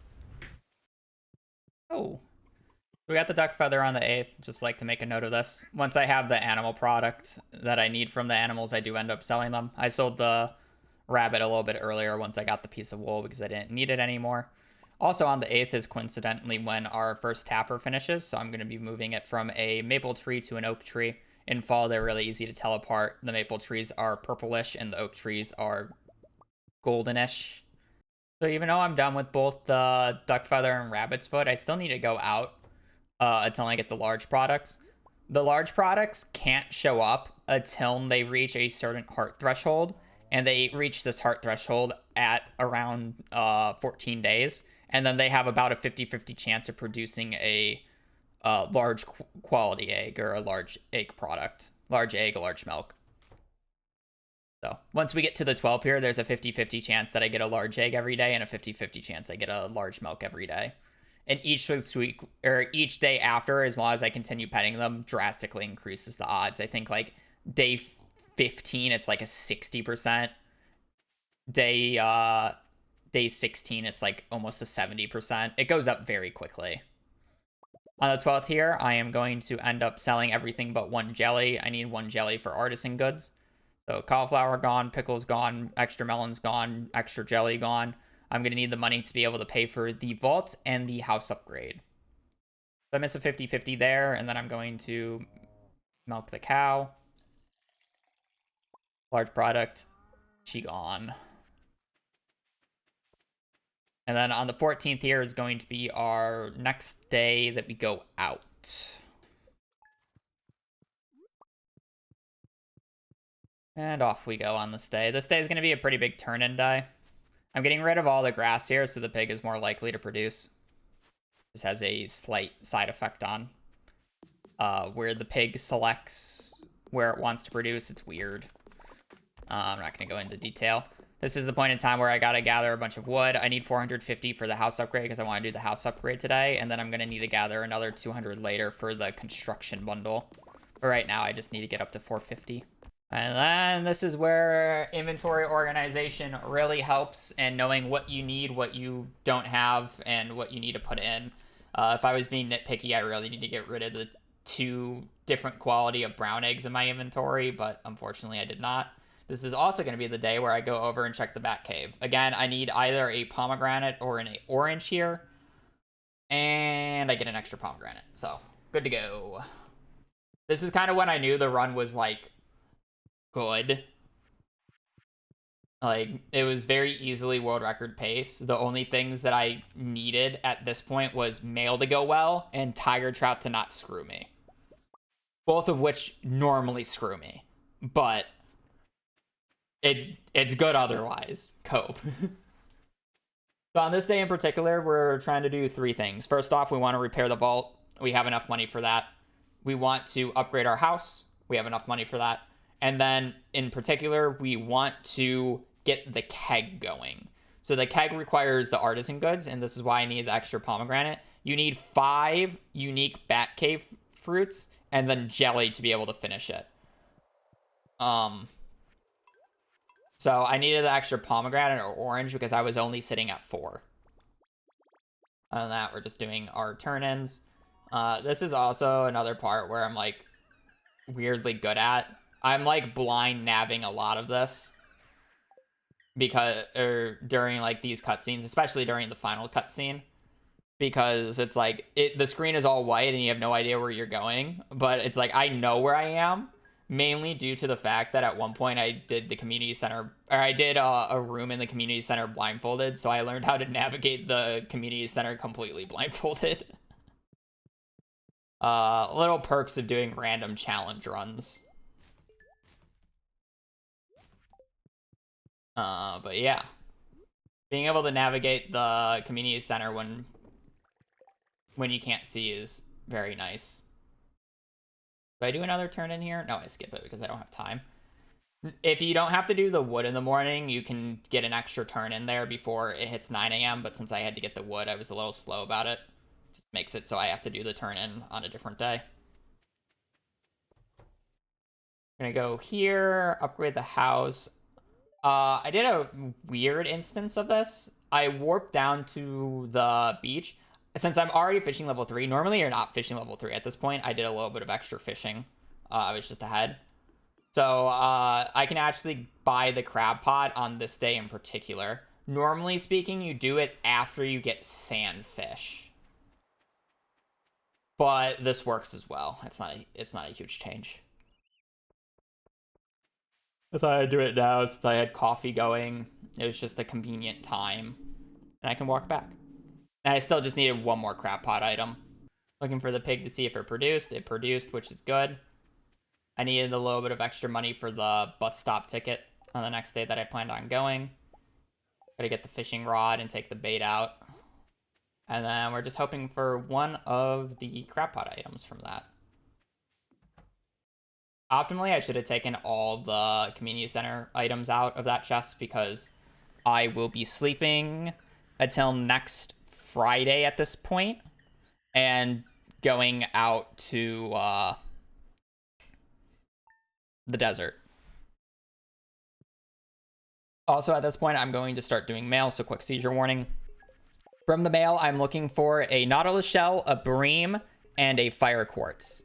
On this particular instance, I got 2 nautilus shells, but I was mainly just checking to see what gifts I have to make sure the run can continue. Because I've gotten to this point plenty of times at this exact pace, and honestly at even better pace, and then I don't have a fire quartz in the mail, or I don't have a wizard gift, so I can't get a fire quartz. I get the nautilus shell, I take it. Gifts are random based off of when you open them, so if you reset the day, you can get different gifts, so I can brute force what I want. So I got the nautilus shell there, so I'm backing off. I got the bream here, so I stop. I go a little bit farther because I know the wizard gifts are later down the line. So I'm just doing them like one at a time here, just to make sure I can just save progress instead of having to try to get every single one on the first try. Ideally, you get every single one on the first try, and it saves you like 30 seconds compared to what I'm doing right now. but I didn't get lucky. So I lost about 40 seconds to mail resets here, which is about normally what I lose to like perfection. It's not the greatest thing, but that's just how it is. The real kicker about the real annoying part about the mail resetting here is each gift is a 1 in 4 chance. I have a 1 in 4 chance of the fire quartz showing up from the 2 wizard gifts I have, and I think I lose this 1 in 4 like 6 times before I get it. It's so sad. There we go. Took 5 times. If you don't count the ones that I was reset at the very start. It was technically 7 if you counted the first few. Put away fish that I don't want to cook. Making maki roll today. The extra red snapper I have. And the extra duck egg. Get my items back. Making sure I'm not forgetting anything. I can't remember if I had duck egg yet. And then we are going to check the traveling card again today because I'm still missing a puffer fish. This is, I believe, the 3rd check. Or will be the 3rd check. Maybe 4th. I can't remember.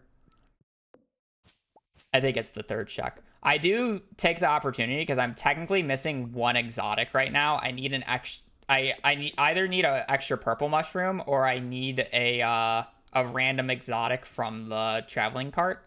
And I wasn't going to take on that bet. And I'm waiting for Pam to get to the bus stop on this day anyway. So there is no reason for me to not go out of my way here for a purple mushroom. And that's what I do. The other thing that I technically could have done if I wanted to was sleep extra days for the oak resin. But in a perfect world, I would be able to finish the run on this day. So I was just trying to get all the items now. Spoilers, I don't get to finish the run on this day. Why? No pufferfish. Classic. All right. The other thing that I'm still missing that I have to back up is tiger trout. Tiger trout has killed numerous runs for me at this point. It has been a pain in the ass recently. This is probably my proudest moment in the run in terms of like just showing how much time I have in this game, I guess. I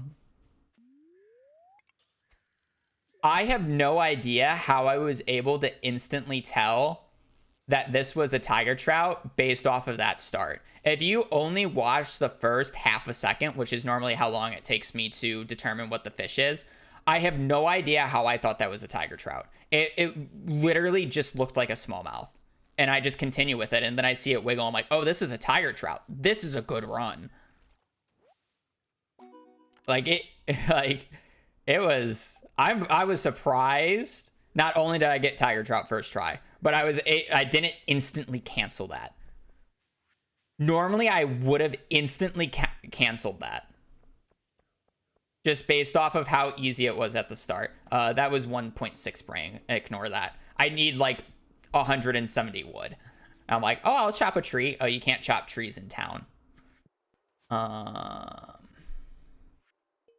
Turning stuff in. Ideally quickly, but my brain is frying apparently at this point. Crab pot done.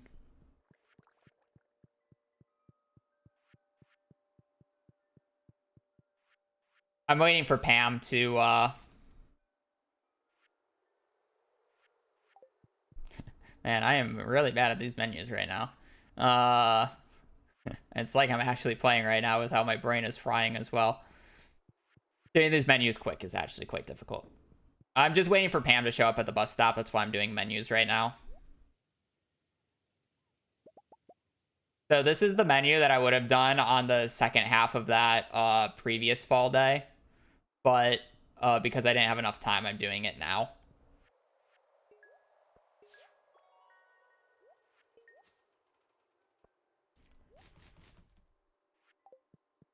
Turn in that, then we're gonna turn in the spring forage, quality crops, fall crops, and winter forage.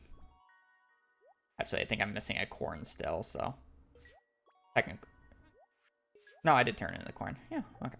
As I said, the reason I don't completely finish that bundle is because I know I need to go an extra day, and if I completely finish the room, I'm only missing a large white egg in the pantry, by the way. If I complete that room, I get a cutscene because I'm going to be sleeping until Sunday for the pufferfish in the traveling cart. So I don't want the cutscene, so I don't finish the room. I want to do all the rooms at the exact same time. The only room that I do beforehand is the vault because I specifically need it done prior to finishing the community center because I need sandfish, coconut, cactus fruit. I get very generous desert here. Coconut, cactus fruit near the pond, and then I also have bubbles. After a little bit of an unlucky sandfish, I get it on the line, and it's a pretty easy catch. I say that as it breaks my ankles, but yeah, with the sandfish caught, the only item that I don't have that I need is a pufferfish at this point. And wood. I technically still need to get wood. But I believe I do that in the... I believe I do that right now. I will get 200 wood right now, and then all I need to do is get a pufferfish from the traveling cart. Once I get 200 wood, it is time to struggle to get into bed, but get into bed. And yeah, this is the final day of the run. Spoilers alert, I get a pufferfish on this day. But basically I had to YOLO it. If I got pufferfish on this day, it's a world record. If I didn't, it probably is still a world record, but it's not as much as I would have liked it to be. So, yeah, that is the run. A little anecdotal. If you learned something new, good for you. I put way too much time into this run to get this. And it took a lot longer than I would like to admit to get a run like this. I kept throwing a few, and then RNG would just keep screwing me at the end. But overall, I mean, new world record. Pretty sizable world record, too, by like a minute and a half. Hopefully, I don't have to come back to this category for a little bit. I would like to actually play on 1.6 and do some more perfection runs. Since I basically haven't played on 1.6 for the past month and a half now. So yeah. I don't got much else to say other than cool run. Definitely could have been better, but can't really complain.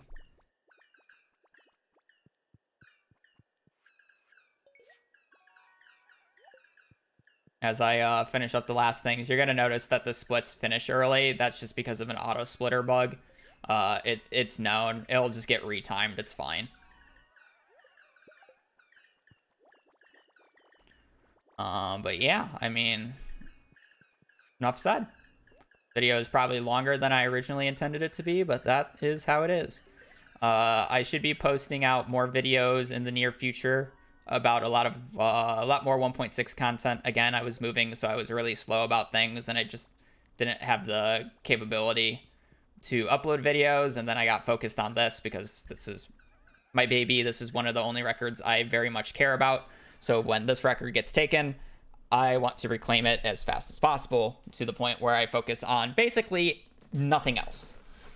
Yeah, so that said, if you want to watch runs like these live, you can watch them both on Twitch and YouTube now. I stream simultaneously. I should be posting out a lot more videos here in the near future to keep up with my quota that I'm trying to do this year. And yeah, that's probably it for me. I do appreciate you guys watching. Appreciate you guys listening to my rambling. Hope you guys have a great rest of your evening, great rest of your day. Stay safe out there and just take care. Later. Peace.